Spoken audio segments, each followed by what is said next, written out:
Buen día, bienvenido Darío, ¿cómo andas? ¿Qué tal? Muy contento de volver acá. Ya es como todos los años, sí. La pasadita.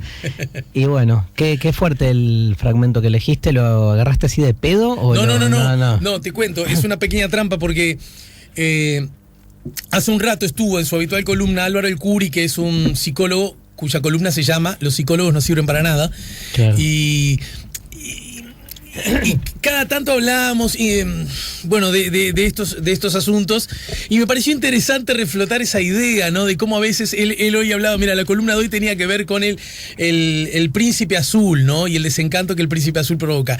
Y a mí me acordé que esa consigna tenía que ver con lo que había leído en tu libro acerca de esa idea que a veces tenemos de que, bueno, si acordamos algo con el otro, pero estás vos para desarrollarlo, así que dale. No, me parece como que, digamos, está bueno, hacer filosofía es como sacar a luz situaciones que de algún modo se ven como soterradas, ¿no? Digo, variables de las cosas que no aparecen justamente en la superficie, versiones ocultas, ¿no? Digo, yo creo que sobre cada situación, sobre cada acontecimiento hay múltiples versiones que lo explican, no hay una. Claro. No hay una manera de abordar las cosas, hay múltiples, pero siempre hay una que se vuelve hegemónica y tapona el resto.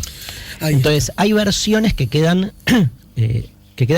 afuera, que quedan abajo. Versiones que quedan abajo se traduce en castellano como subversiones. Con lo cual, lo que hace la filosofía es subvertir las versiones hegemónicas, porque lo que hace es traer las versiones que están abajo. Entonces, esa subversión, como toda subversión, perturba, porque socava. Digo, esto que leíste vos es fuerte en ese sentido. Claro. Digo, uno se hace el boludo todo el tiempo y no piensa al matrimonio como una institución jurídica, sino que la piensa como el resultado natural del amor por el otro, que necesariamente deriva en un acuerdo que de acuerdo tiene poco, porque lo que prima es el amor. Bueno, las pelotas, digamos.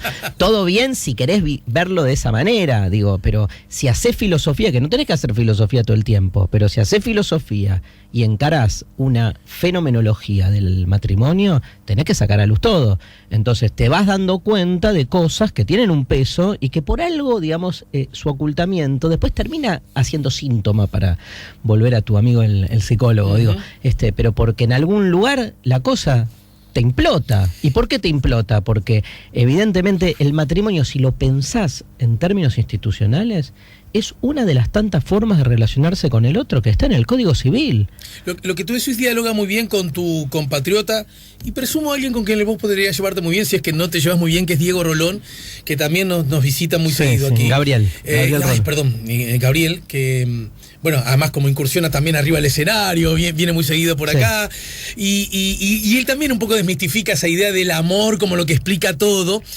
Y dialoga también con el psicólogo del Curi, que a pesar de que uno es, bueno, psicoanalista y el otro es gestáltico, en ese sentido dialoga muy bien. Pero quiero que desarrolles un poco más la idea del discurso hegemónico. El discurso hegemónico, por definición, es el discurso del poder. Sí. ¿No es cierto? Pero el discurso hegemónico, por definición, es el discurso del poder, pero el poder no es el poder tal como estamos acostumbrados a pensar el poder. A ver. Esa sería como el movimiento que podríamos hacer si queremos, repito, si queremos, digamos, quedarnos presos de una concepción del poder tradicional, está todo bien. Cada uno, digamos, interpreta para salvarse, te diría, en función de su propia necesidad.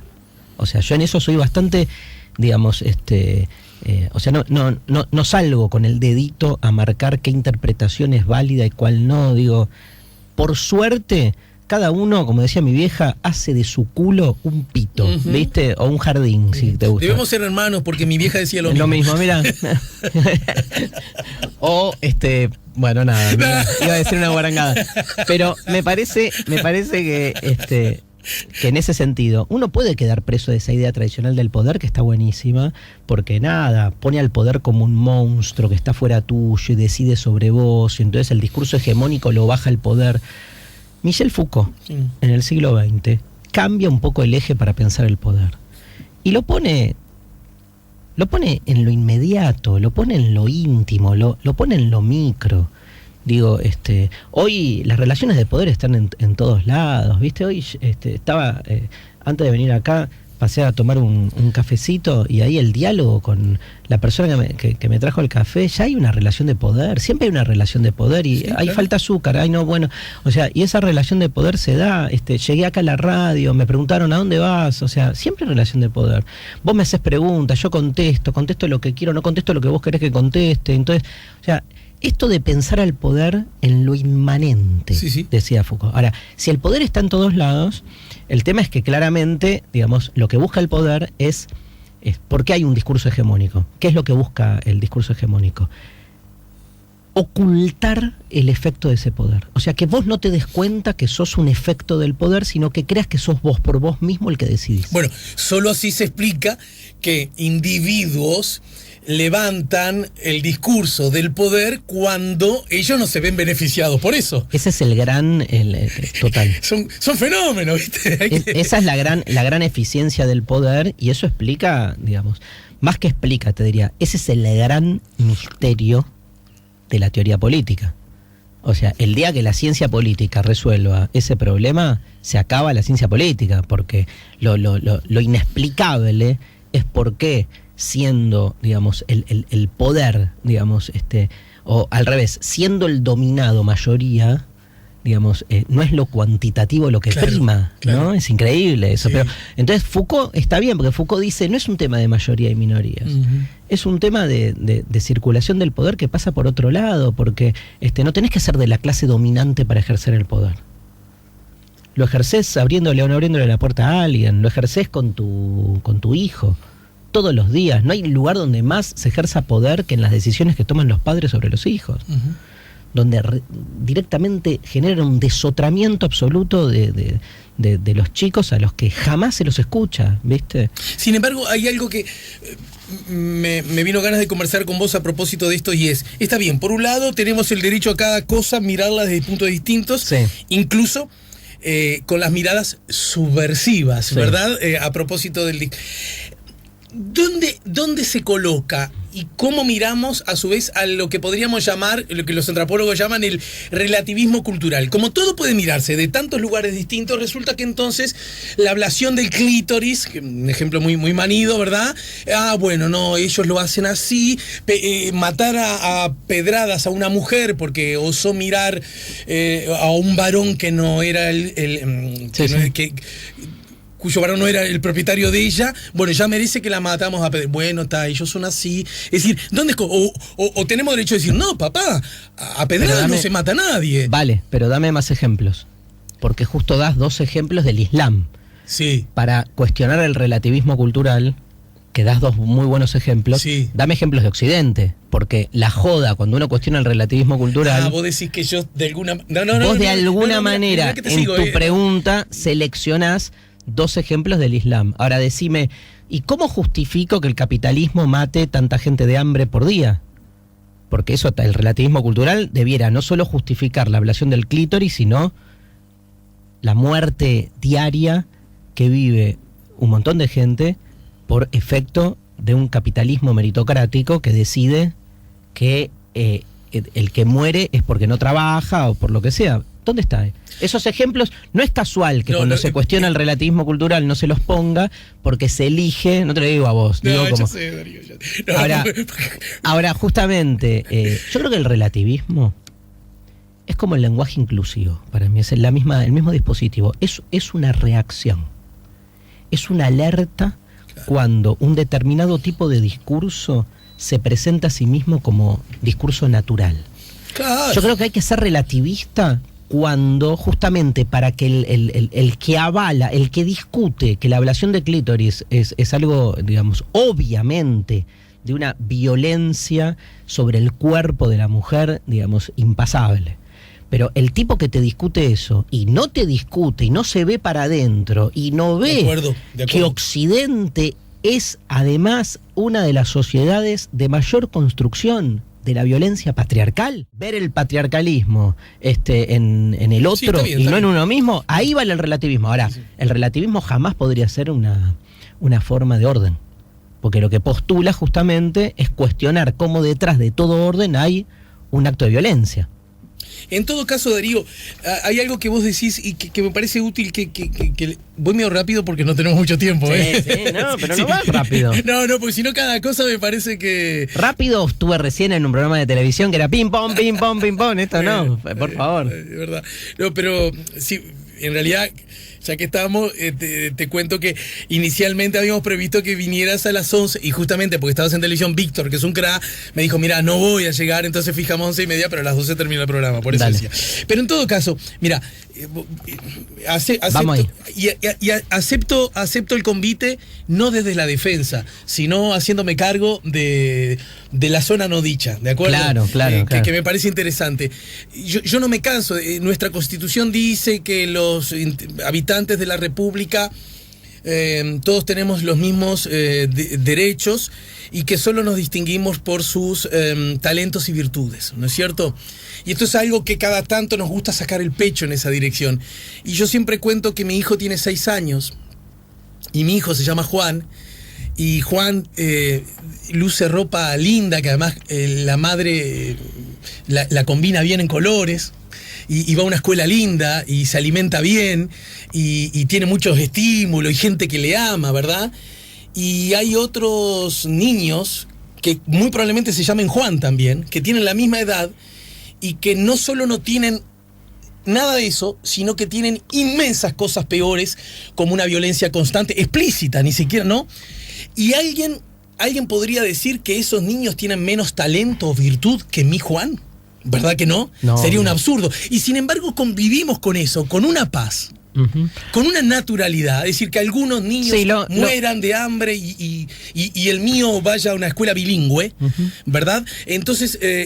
Más que el problema de que tu hijo vaya a una escuela bilingüe, es la aceptación de que hay gente que queda afuera y que ese afuera está autojustificado. No, lo decía para hacer el ejercicio que vos me proponías. Total. Me parece que ahí... No es que no lo sé hacer, es que... Me parece que ahí está el problema, ¿no? Claro. Digo, el sentido común trabaja de ese modo. Crea zonas donde se justifica marginalidades que de algún modo meritocráticamente están fundamentadas. Pero además que son bien funcionales a mi discurso de yo sentirme separados de ellos. Y lo que es mejor aún, sentir que ellos son los verdaderos enemigos de mi vida. Ni hablar. ¿Verdad? Y el enemigo lo tenés adentro, no afuera, ¿no?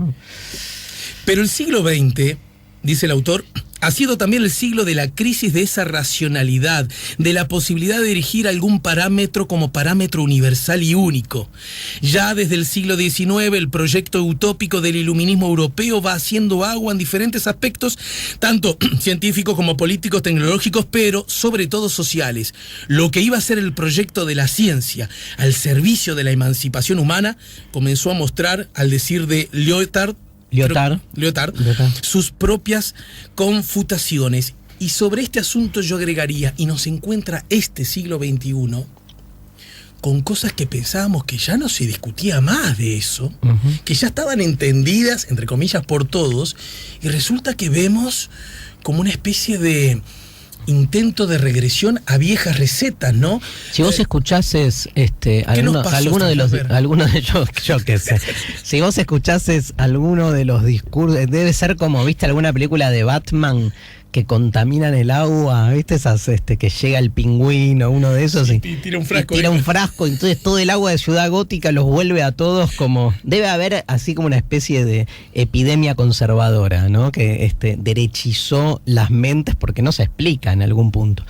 Pero sí, digo, hay una reacción fuerte hacia esos lugares. Eso te iba a decir, si escuchases el debate que hubo el año pasado en la Argentina sobre la ley del aborto. Sí, claro, la vivimos con mucha intensidad aquí. En el Senado argentino.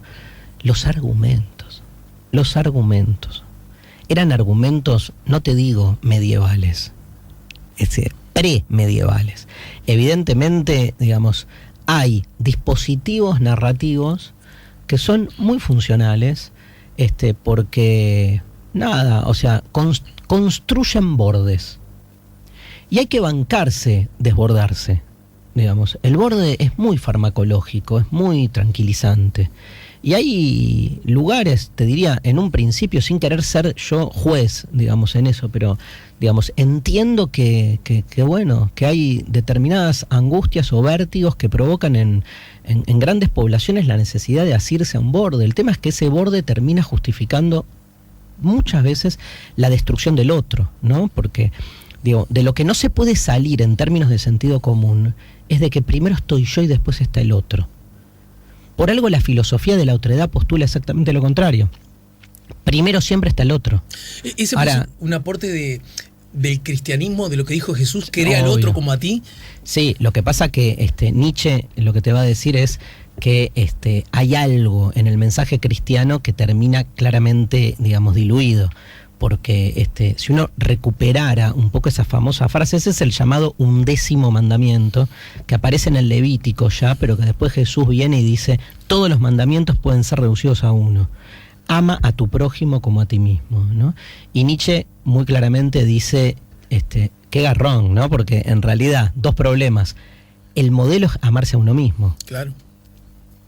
O sea, yo te amo a vos, prójimo, como primero me amo a mí mismo. No, boludo, es al revés. O sea, ama primero a tu prójimo y después amate a ti mismo. O el modo en que amas a tu prójimo, que es darte al otro, que sea modelo de cómo te amas a vos mismo y entender que uno también es un otro. Eso es número uno. Y número dos, ¿sabes qué prójimo, de dónde viene la palabra? No, recordame. Próximo. Nietzsche dice, yo no les aconsejo el amor al próximo, sino al lejano. Digo, amar al otro.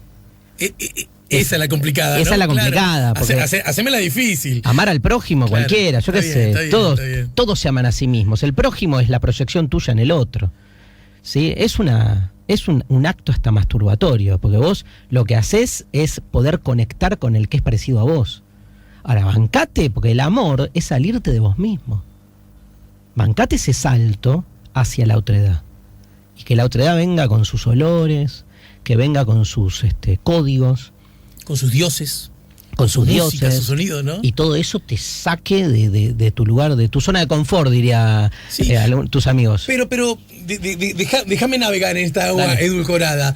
Pero te saca de tu lugar de confort. Sí. El mismo confort que te puede venir en una siesta un domingo de tarde que está soleado, que el mundo te está diciendo, salí que está divino, y vos igual te conectás debajo del sobre de dormir. ¿Vos estás durmiendo ese domingo debajo en tu cama, re tranquilo, y te tocan la puerta? Y decís, ¿quién es? Soy el otro. ¿Qué querés? Tengo hambre. Vos le decís, no puedes esperar que termine de dormir la siesta, porque ahora, viste, me estás interrumpiendo la siesta. Esa es la reacción natural. Y mientras estás viendo un documental de Canal Encuentro sobre cómo combatir la pobreza en el mundo, pero a la que te toca la puerta no le abrís porque te interrumpió la siesta, porque es tu siesta, y es tu casa, y es tu tiempo. Entonces, la prioridad del sí mismo, digo, a veces se regodea, esto es como una crítica al progresismo, ¿no? Se regodea así como de falsas imposturas que te hacen ruido también. Igual, Darío, a veces encontramos una coartada perfecta, es que ¿cuál? Yo le abriría, pero mirá si me está mintiendo y me roba. No, ni hablar. Ella viene a copar mi casa y a violar a mi esposa. Entonces mejor no. Entonces yo, de verdad, flaco, yo te abriría la puerta y te daría el cacho de churrasco que tiré. Podría decir tantas cosas sobre lo que dijiste, pero vamos todos presos. Así que paro acá. Pues aparte el ejemplo de, mirá, violar a mi esposa, ¿dónde fuiste? ¿No? No, lo dio para pisar la baldosa del lugar común, ¿no? De gusto. Obvio. De gusto. No quiero terminar, Darío. Yo siempre pongo el mismo ejemplo, pero me sigue resultando útil. Y es que Silvio Rodríguez siempre se quejaba que cuando iba por las giras por el mundo, ¿no? Hablaban en las notas diversas, hablaban 5 minutos de música y media hora de política, porque todo el mundo le preguntaba sobre Fidel, la revolución, de los balseros, según el momento, el periodo especial, según el momento histórico que le tocara, ¿no? Bien, vos sos argentino y la otredad argentina, esa alteridad tan cercana a la identidad, esa cosa tan inexplicable que sentimos el uno por el otro y el otro por el uno, es inevitable que te pregunte, porque además el mismo día tenemos elecciones. No, bueno, es genial eso. Lo del mismo día es genial. Es brutal. Primero, bueno, invitar a todos hoy a las 18 horas a la Feria del Libro. Sí. Que voy a estar presentando Filosofía Martillazo. Me ganaste, porque ese iba a ser el final. No, bueno, por las dudas. Por la duda que te olvides. Bien. Acá el amigo Víctor me Sí, tiene ahí. Habla de lo que quieras, pero no te olvides de decir eso. Tal cual. Y qué decirte, o sea, acá me sale una cosa absolutamente militante y se me va toda la filosofía al carajo. O sea, la verdad fueron 4 años de una retracción, digamos, nada. Chota, ¿viste? O sea, vos podés tener el modelo de país que quieras y obviamente la democracia postula la posibilidad de una elección limpia donde la gente elige, ¿no? Después haces toda una filosofía acerca de los condicionamientos de la elección, lo que quieras. Ahora, no fueron ni siquiera eficientes en la realización de su propio modelo. Porque si trajeron un liberalismo republicanista ortodoxo, ni siquiera lo hicieron bien, ¿no? O sea que ya ni siquiera podés discutir en términos de modelo, porque obvio que te doy una discusión, yo estoy completamente seguro de que hoy nuestras sociedades necesitan un Estado activo, un Estado presente, un modelo, si querés, intervencionista para compensar las deficiencias de un mercado excluyente. Ponele que ellos no. Entonces, ¿qué proponen? Proponen la receta liberal ortodoxa, ni siquiera eso cumplieron.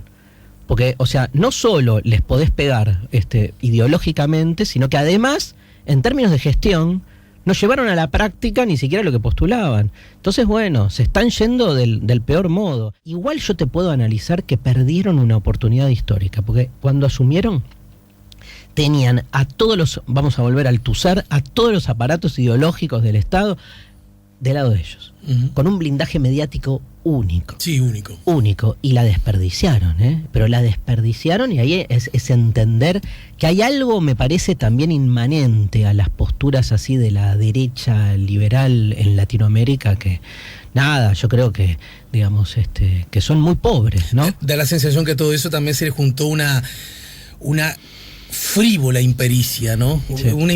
Además de todo, es decir, son pobres. No hay, fíjate, no sé algo de lo que pasa aquí en Uruguay, pero, o sea, no hay, por ejemplo, no hay un pensador.